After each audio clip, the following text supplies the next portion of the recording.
শোনো, আজ তোমাদের ক্যালেন্ডার দেখা শেখাবো। 2024 সালের 1 এপ্রিল সোমবার হলে পারে 2025 সালের 1 এপ্রিল কি বার হবে সেটা আমরা জানবো।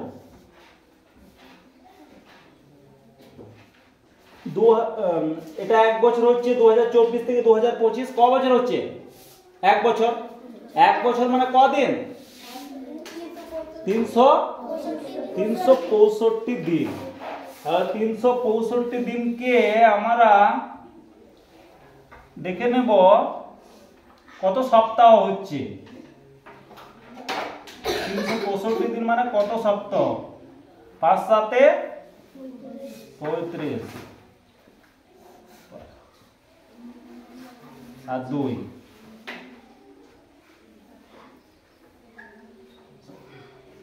তাহলে এখানে একদিন পড়ে রয়েছে। যদি একদিন না থাকতো তাহলে এটা কিন্তু 52 সপ্তাহ বরাবর এটা সোমবার হতো। একদিন এক্সট্রা রয়েছে, তাহলে কি বার হবে এটা? 2025 সালের 1 এপ্রিল একদিন বাড়বে। একদিন বাড়বে, এই একদিনটা এক্সট্রা রয়েছে, তাহলে সোমবার। তারপর কি বার হবে? মঙ্গলবার। তাহলে এটা হয়ে গেল মঙ্গলবার। বুঝতে পারলে?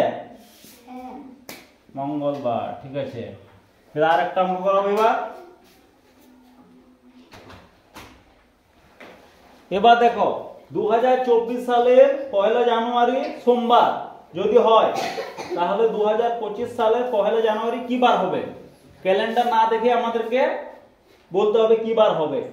সেই ক্ষেত্রে কিভাবে করতে হবে সেটা শিখে নাও। 2024 সালটা কি লিপিয়ার সাল না লিপিয়ার সাল নয়? লিপিয়ার সাল। 4 দিয়ে ভাগ করলে এটা মিলে যাবে। যেগুলো 4 দিয়ে ভাগ করলে মিলে যায় সেগুলো হয় লিপিয়ার সাল। ঠিক আছে তো? 4 দিয়ে ভাগ করলে মিলে গেলে সেগুলো হয় লিপিয়ার সাল। মিলে যাচ্ছে মানে এটা লিপিয়ার সাল। সেই ক্ষেত্রে সেই বছরটা কত দিনে হবে? 365 দিনের পরিবর্তে কত দিন হবে? 366 দিনে হবে।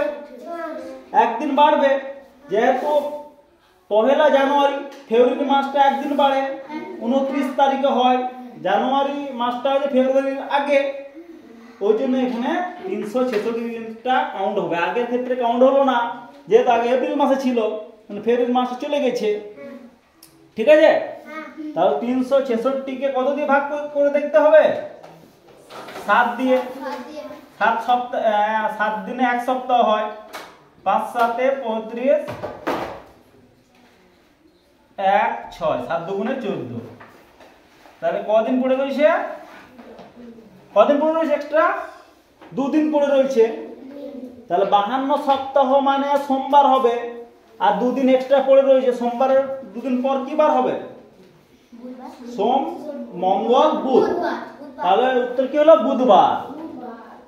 এখান থেকে বোঝা গেল বুধবার। ঠিক আছে, বুঝতে পারলে তো? তাহলে 2025 সালের 1 জানুয়ারি হবে বুধবার। ঠিক আছে।